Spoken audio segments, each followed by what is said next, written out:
Today we're checking out Alien Rogue Incursion, specifically for the MetaQuest 3. Is this the version of the game you should nuke from space, just to be sure? Or is this a tantalising thrill ride elevator to hell, going down?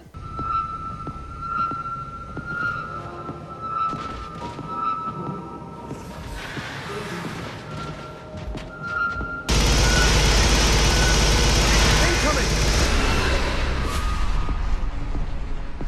That's all of them. This version of the game is coming out a few months later than the PlayStation VR 2 version, so you may already know the story and want to skip to the graphics and performance sections. I've conveniently timestamped the sections for your viewing pleasure. This one's an exciting one. Let's get into it.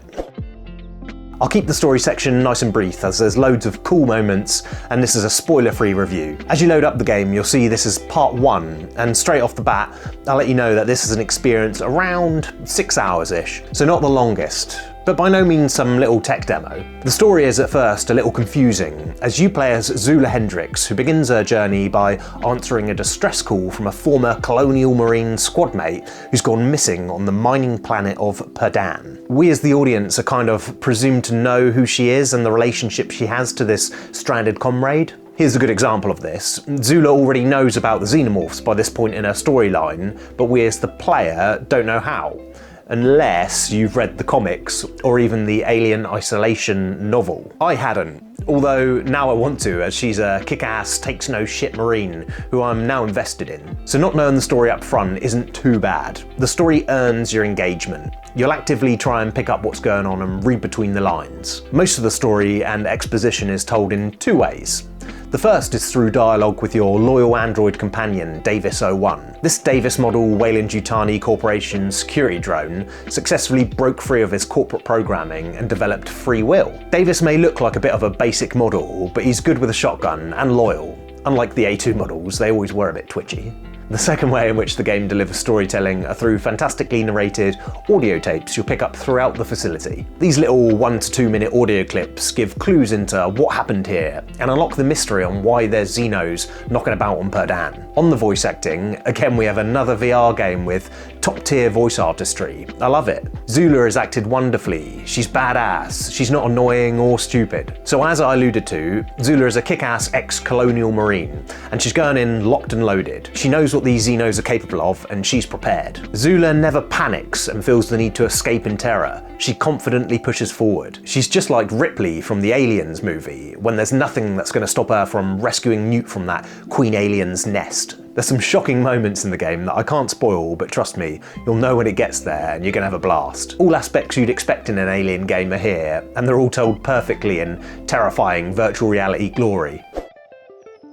So, unlike the acclaimed Alien Isolation with its stealth horror gameplay, Alien Rogue Incursion is a story-driven, less horror but more tense action game that doesn't shy away from swarming you regularly with agile warrior xenomorphs, the ones with the jagged head from Cameron's Aliens movie. This is opposed to the big smooth-headed drone fella from Ridley's first movie and the terrifying stalking xenomorph we see in Alien Isolation. So I'll put my settings straight to hard mode. This is an Aliens game, not some Mickey Mouse simulator, and while I was exploring this creepy rundown facility, aliens would spawn in at random intervals using vents and ceiling crawl spaces to get close, without me having a line of sight. You'll have to keep an eye on your authentic motion tracker to get the scoop on their locations as they approach. Worth a mention that the regular and predictable spawn rates seen in the launch PSVR 2 version have been fixed, and the game is far more tense and engaging for it. So these Xenos will take a lot of bullets, and you're usually confronted with 2 to 3 at any one point. That's fine if you have a fully loaded pulse rifle, fresh clip in the chamber. This hardware is designed to take on multiple bugs at once. Ammo can be scarce, however, and where you'll have to use your noggin is when you run out of mags mid-fight and you'll need to switch to your revolver. Now the thing packs a punch for sure, but there's only 6 in the chamber, and missing a shot from down a corridor can be disastrous. And at the same time, wait until they get close is also terrifying. You'll also unlock a shotgun that does a lot of damage but takes far too long to reload.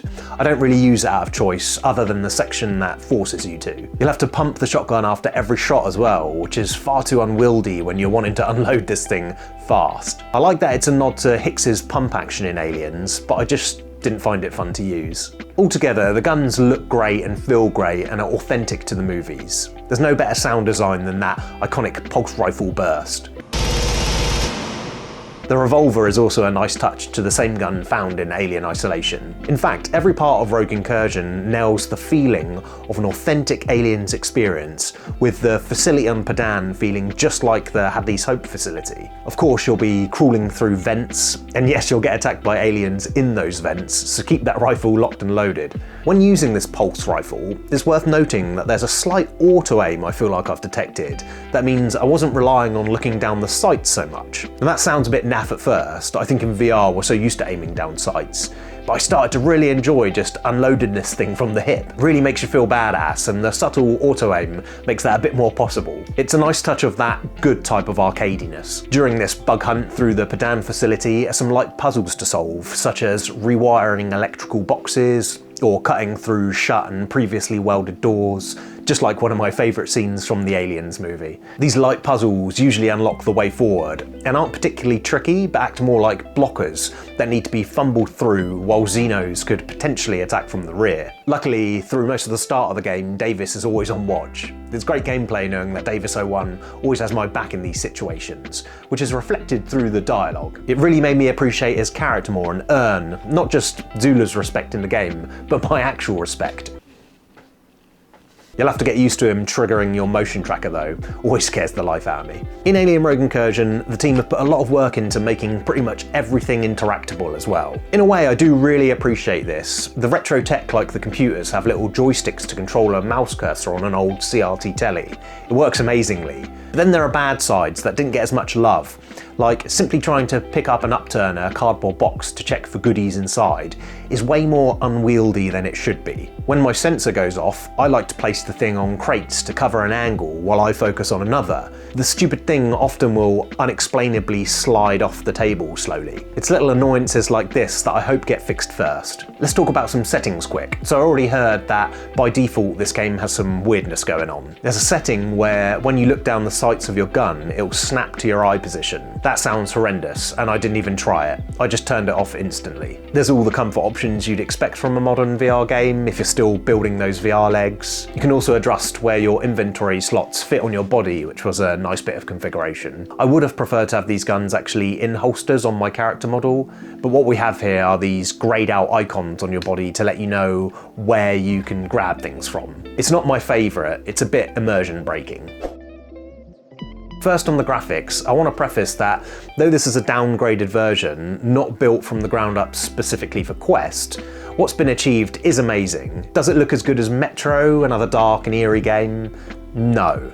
But does it look bad? By no means at all. The attention to detail on design to make this game feel like it belongs in the Alien franchise make up for a lot of the graphical downscaling, but we need to talk about them. There are 3 visual downsides I want to talk about, but I'll keep them very brief, as I don't want to be too negative, as I think the game doesn't deserve it. First thing I noticed that was the xenomorphs themselves look a little low quality, a bit smeary, much less detail than what we've seen in the PSVR 2 version. These are the stars of the show, they should be the best looking thing in the game, but unfortunately they do disappoint a touch, especially when they get up nice and close when doing one of those awesome kill animations. The second thing is the overall lack of contrast. Now this footage you're looking at looks really nice and contrasty, but in the headset I assure you the shadows are nowhere near as dark as this. I'm not sure why my recording came out like this, but I believe that the PSVR 2 version is much darker in the shadows. For a game all about eeriness, I very rarely felt like I actually needed my light on. You'll also notice my light is only on the right hand side, that's just to do with the way the recording works.